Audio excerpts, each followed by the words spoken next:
তো হ্যালো বন্ধুরা, এখন সকালবেলা চলে না, এখন বাজে হচ্ছে পাক্কা 1টা। তো আমি এখন থেকে আমার ব্লগটা স্টার্ট করছি, কেননা সকাল থেকে মানে কি বলবো তোমাকে, সেভাবে কোনো ভিডিও শ্যুট করা হয়নি, যে কারণে কোনো ভিডিও করা হয়নি। তাই আমি এখন থেকে আমার ব্লগটা স্টার্ট করছি। এখন টাইমিং হচ্ছে দুপুর 1টা। তোমার দাদাভাই গেল মানে আমার ছেলেকে আনতে স্কুলে, ওর 1টা 10-এ ছুটি, ওকে স্কুলে আনতে গেল। আর আমি চান টান করে ঘরে ঢুকে গেছি। তো এই হচ্ছে ব্যাপার।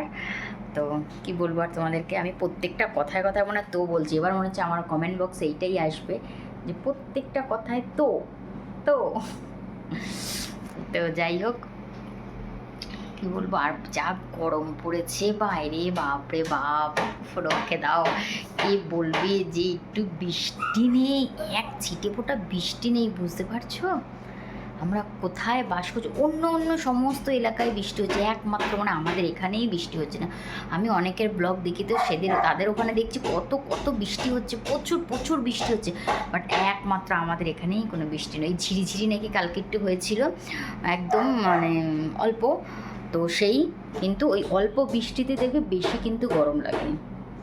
তো এই আর কি, যাই হোক, ছেলে আসুক স্কুল থেকে, ছেলে স্কুল থেকে আসলে ওকে স্নান করাবো, ওকে জামা প্যান্ট চেঞ্জ করিয়ে স্নান টান করাবো, দেখবো স্কুলে কী কী ক্লাস ওয়ার্ক করিয়েছে সেগুলো সব দেখে টেকে গুছিয়ে ছেলেকে চান করিয়ে খাইয়ে তারপরে নিজে একটু শোবো, কিংবা দেখি আর কি করি।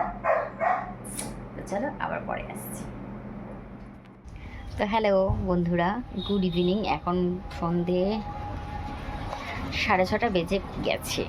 তো তোমাদের তখন আমি দুপুরবেলাতেই বললাম যে কী নাম বলে, ছেলে স্কুল থেকে আসলে ওকে স্নান করাবো, খাবো। তো ছেলে যথারীতি তার 10-15 মিনিটের মধ্যে স্কুল থেকে চলে এসেছিলো। আসার পরে ওকে স্নান টান করিয়ে খাইয়ে ঠাইয়ে ওকে একটুখানি পড়তে বসেছিলাম, বাংলায় পড়া মুখস্থ করাচ্ছিলাম। তো ওটা করিয়ে টরিয়ে উঠে ওকে পড়তে পাঠিয়ে দিয়ে আমি চলে এসেছি দোকানে, কেননা দোকানে থাকার মতন আজকে কেউ ছিল না, শ্বশুরমশাই নেই, শ্বশুরমশাই গেছে হচ্ছে কলকাতায়। আর তোমাদের দাদা ভাই জল ডেলিভারি করতে বেরিয়েছে, তো দোকানে থাকতে হবে এখন আমাকেই, ওই জন্যে আমি রয়েছি। ঠিক আছে, তাহলে তো বলো এবেলার জন্যে দোকানটা বন্ধ করে দিতে হবে, যে কারণে তোমার দাদা ভাই তুমি কিছুক্ষণের জন্য গিয়ে একটুখানি বসো, তারপরে আমি আবার জল ডেলিভারি করে আবার দোকানে ঢুকে যাবো। তো যাই হোক, ওই যে আমি আমাদের দোকানে রয়েছি, দেখো ছোট্ট খাটো একটা আমাদের দোকান, যারা ব্যাক ক্যামেরায় দেখাই, খুব ছোট্ট একটা দোকান আমার। দেখো, এটা হচ্ছে তোমার ওই কি বলে গেট, দরজা, এটা থেকেই ঢুকে হয় দোকানে।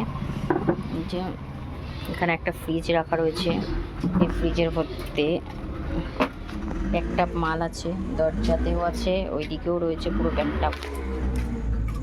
দেখো পুরো ব্যাগটা আছে, ফ্রিজ পুরো ভর্তি।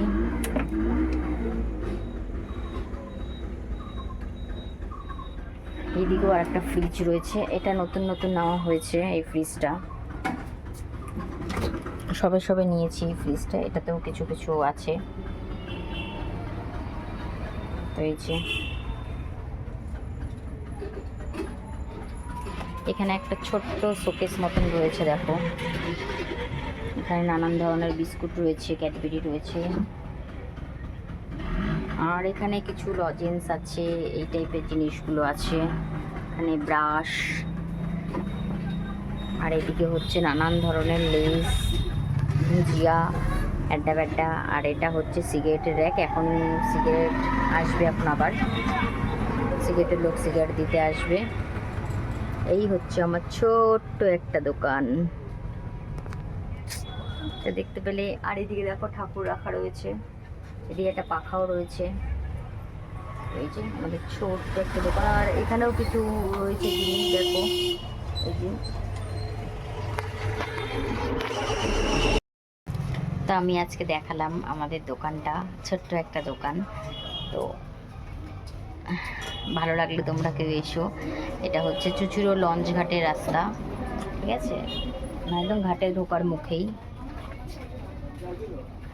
পাখা চালাইনি, পাখা চালালে কথা শুনতে পাবে না তোমরা, যেহেতু টেবিল ফ্যান, ওই জন্য পাখা চালাইনি, পাখা না চালিয়েই কথা বলছি।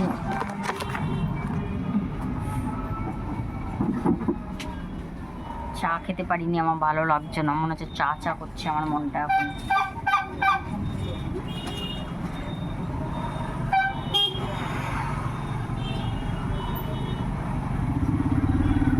বেশ গরম লাগছে বাইরে, কিন্তু হাওয়া চলছে, বেশ ভালো হাওয়া চলছে বাইরে, ঠিক আছে।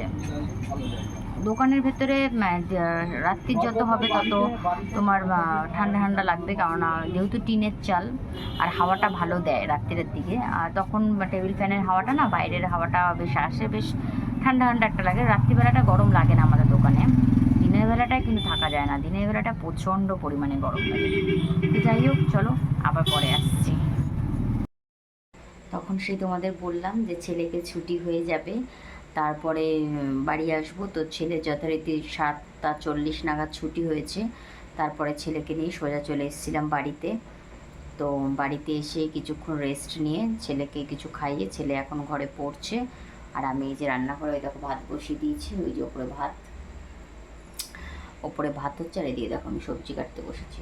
এই যে কতটা দেখতে পাচ্ছ জানি না, কিছু কিছু সবজি আমার কাটা হয়েও গেছে, এই যে কাটা হয়েও গেছে আমার কিছু কিছু সবজি। তো ভাবলাম তোমাদের একটু ভিডিওতে করে বলে নিই এটা কী কেটেছি, একটু বলবে, হ্যাঁ ঠিক আছে। তো পিঁপড়ে কামড়াচ্ছে না, তো প্রচণ্ড গুড়ি গুড়ি পিঁপড়ে হয়েছে, সে গুড়ি গুড়ি পিঁপড়ে কামড়াচ্ছে। তো যাই হোক, আমি বাদ বাকি আর যে কটা সবজি কাটা বাকি আছে সে কটা একটু কেটে নিই, এখন কান্নাকাটি করব। কেননা কী সবজি আছে বলো, যেটা কাটতে গেলে কান্না হয়, কান্না পেয়ে যায়, চোখ থেকে অজস্র অশ্রু পড়ে। তো সেটাই এখন আমার সাথে হবে। যাই হোক, চলো আবার পরে আসছি।